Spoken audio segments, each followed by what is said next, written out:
हेल' लोगोफोर, बे समाव मोनसे गोदान भिडिअ लाबोदों। बेयाव नोंथांमोना नुनो मोननाय जागोन आसाम स्पेसियेल टेट 2026नि आरो बेयावहाय नोंथांमोना नुनो मोननाय जादों पेपार 1नि EBSनि EBSनि इनभाइरनमेन्टेल स्टाडिसनि बेवहाय नोंथांमोना नुनो मोननाय जागोन नैबेयाव मा दङ नाय। इउनिट 2आव दङ इनभाइरनमेन्ट एन्ड इट्स कम्पनेन्ट, बेनि लाबोनाय जादों इनभाइरनमेन्ट एन्ड इट्स कम्पनेन्ट। नाय बाहाय एयार दङ, वाटार दङ, सयल पलिउसन, बेनिफ्राय फुड, बेनिफ्राय प्लान्टस दङ। दा बेयावहाय नोंथांमोना नुनो मोननाय जागोन नैबेयाव बेफोरनिनो वाटारखौ मोनगोन, ओमफ्रायो फुड, प्लान्टस, ओमफ्रायो डिसेस, बेफोरखौ मोनगोन। निफ्राय गासै मोनब्रै मा होनो PDF फाइल। दा बे मोनब्रै PDF फाइलफोरखौ नोंथांमोना मा नायदो फारि फारियै। नैबे इनभाइरनमेन्ट एन्ड इट्स कम्पनेन्ट बेनि सिङाव गोलैगोन बियो। दानिया फैदो माबेखौ नायनाय जायो। फार्स्टआव दङ प्लान्टस, बिफांफोर।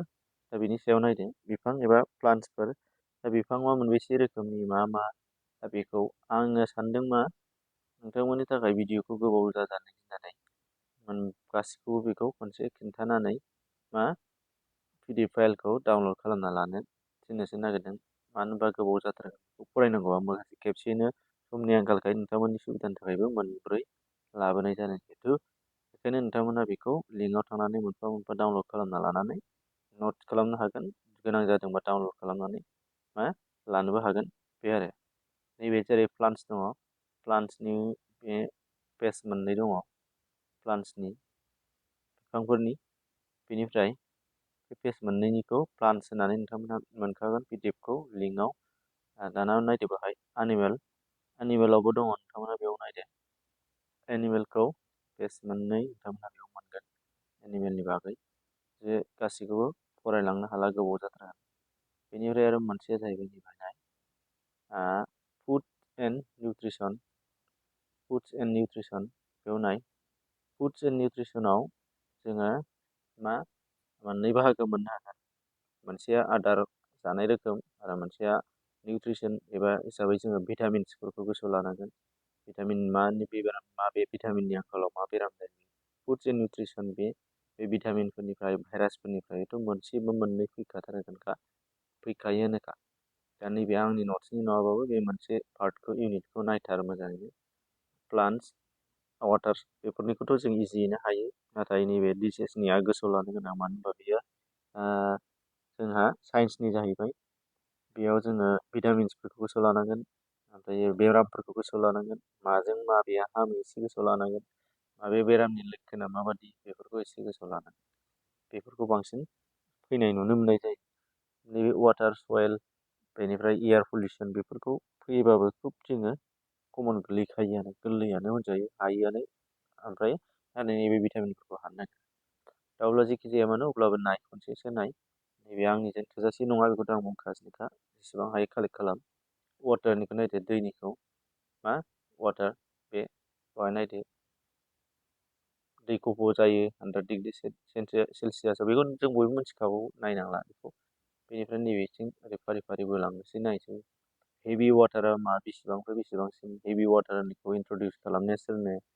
बे हेरल्ड इउरि, बे 1931आव दिहुनदों जिहेतु। लोंग्रा दैया माबायदि जानांगौ बेफोर गासिबो बेफोरखौ नायदो। एसिड रेननि बागैबो नायनांगोन। सालफुरिक एसिड, ओमफ्राय नाइट्रिक एसिड जिहेतु बेफोरो। बेनिफ्राय दङ मिनामाता बेराम, ओमफ्राय BOD, बाय'लजिकेल अक्सिजेन डिमान्ड, बेफोर फुल फर्म। बेफोरखौबो नोंथांमोना वाटारनिफ्राय मोनजोबनांगोन एबा लाथारनांगोन। बेबो साइन्सनिफ्राय फैनाय जिहेतु गोसोआव लाथारनो गोनांसै। माखासेया बुजिनानै हायो, माखासेखौ बेफोरबायदिखौ बुजिनानै मोनथियाबा जाया। दा बे ओंखायनो मा होनदों आङो, वाटारनि, बेनिफ्राय मा मोनखो, फुड्स एन्ड निउट्रिसन, बेनिफ्राय मोनसेया नैबे एनिमेल्स, बेनिफ्राय आरोबाव दंबावोमोन जोंहा नैबे मोनदोंमोन बे जाहैबाय बिफांफोर, प्लान्टस। दा बे मोनब्रै PDF फाइलखौ नोंथांमोनहा लिंकआव मोनगोन, डिसक्रिपसनाव। माने मोनफा प्लान्टसनि लिंक, मानो एनिमेलनि लिंक, वाटारनि लिंक बिदि मोनखागोन आरो। दा अब्ला बेखिनिमोन लोगोफोर। दा बिनिफ्राय फारि फारियै मोनबावगोन नोंथांमोननि थाखाय जेसेबां हायो लाबोनो नाजागोन। बेनि एसेबाबो पेडागजिनिफ्रायबो मोनगोन, पेडागजिनिफ्राय भिडिअ फैगोन थाबैनो। बेनिफ्राय ट्रान्सपर्ट एन्ड कमिउनिकेसनबो दङ नैबेहाय। ट्रान्सपर्ट एन्ड कमिउनिकेसननियाबो दङ। बेनिफ्राय माने एसे बेसिकेलि खारनो हानाय जाथ'नाय जायाखै, नाथाय लामसाम ट्रान्सपर्ट एन्ड कमिउनिकेसनखौ मोनगोन, बेखौबो मोनगोन।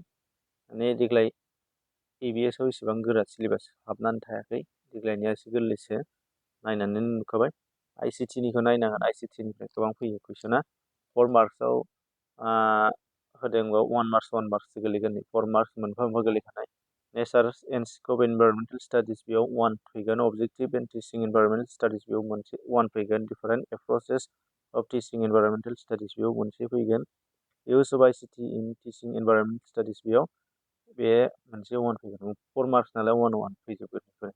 आरो ICT आ नैबाव हाबबावबाय, नैबेहाय ट्रान्सपर्ट एन्ड कमिउनिकेसनाव importance of ICT of teaching concept of environmental studies बेयो लास्टआव बा ICT निफ्राय मार्कआ बेनिबो फैगोन। 6था जिहेतु नैबेहाय अपसना मोनबा, इउनिटआ जोंना साब इउनिटआ मोनबाल' दङ। बे हिसाबै बबेबा मोनसे 2 मार्क्स हाबफाना थासिगोनलाय। Types of transport system